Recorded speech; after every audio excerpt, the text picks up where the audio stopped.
The samurai are often portrayed as the ultimate symbols of honor, loyalty, and flawless warrior spirit, the knights of the East.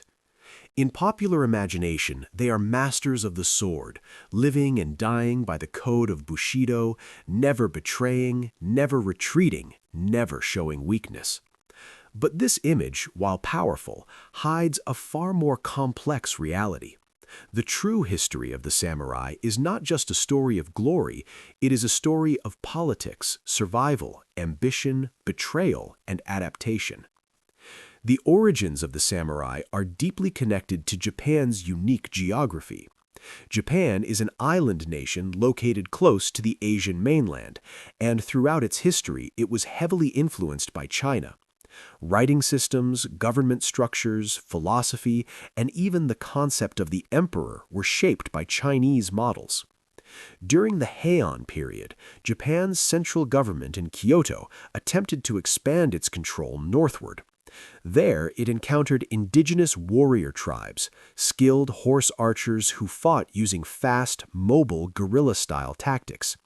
The Japanese army, trained in heavy Chinese-style infantry warfare, was completely unprepared.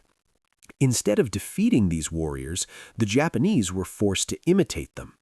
They adopted horseback combat, archery, and decentralized military organization. Out of this adaptation emerged a new class of provincial fighters, the ancestors of the samurai. The word samurai originally meant one who serves. It was first used to describe rural warriors who protected landowners and enforced local authority. Ironically, these servants would eventually become the most powerful class in the country.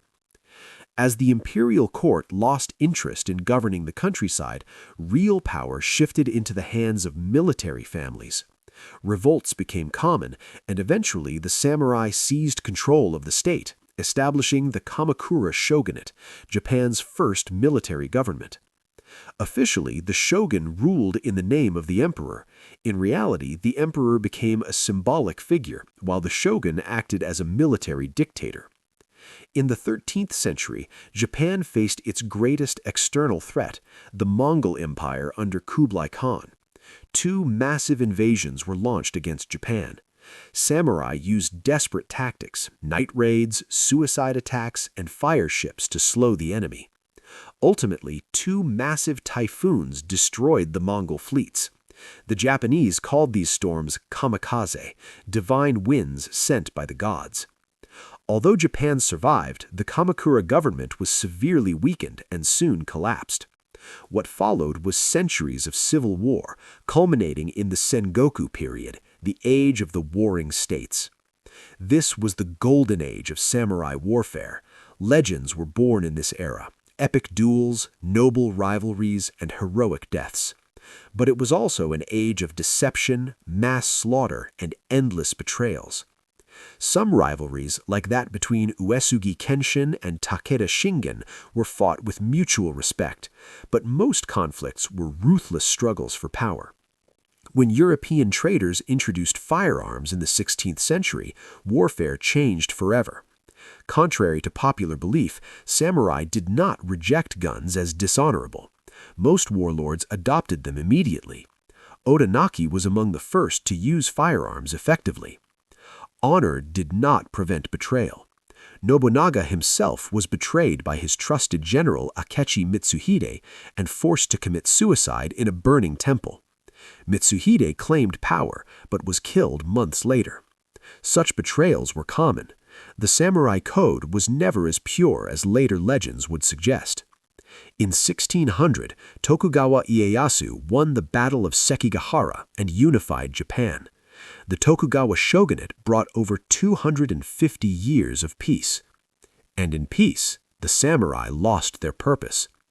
No longer needed as warriors, samurai became bureaucrats, clerks, tax collectors, guards, and administrators. They still wore swords, but most would never fight a real battle. Bushido was redefined, no longer a code of survival in war, but a moral system emphasizing discipline, loyalty, etiquette, and obedience. Swordsmanship became art rather than necessity. The katana transformed from a battlefield weapon into a cultural symbol. Martial arts like kendo focused on spiritual refinement, not pilling. Meanwhile, Japan's economy changed. Merchants grew wealthy, while samurai lived on fixed government stipends that slowly lost value. Many samurai became poor. Some fell to the level of peasants. Large numbers became ronin, masterless warriors, who turned to banditry, mercenary work, or rebellion. Eventually, under pressure from Western powers, the shogunate collapsed. Imperial Japan was born. The samurai class was abolished. Carrying swords in public was banned. The warriors who once ruled Japan for centuries disappeared almost overnight. But their disappearance created their immortality. Samurai became legends. Bushido was reshaped into a national ideology. Their image was romanticized in literature, film, and propaganda, especially leading up to World War II. Today, the samurai no longer exist, but their legacy still defines Japan's global image: discipline, dedication, respect for hierarchy, and endurance.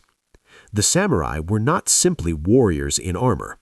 They were the product of 1,000 years of war, politics, transformation, and myth.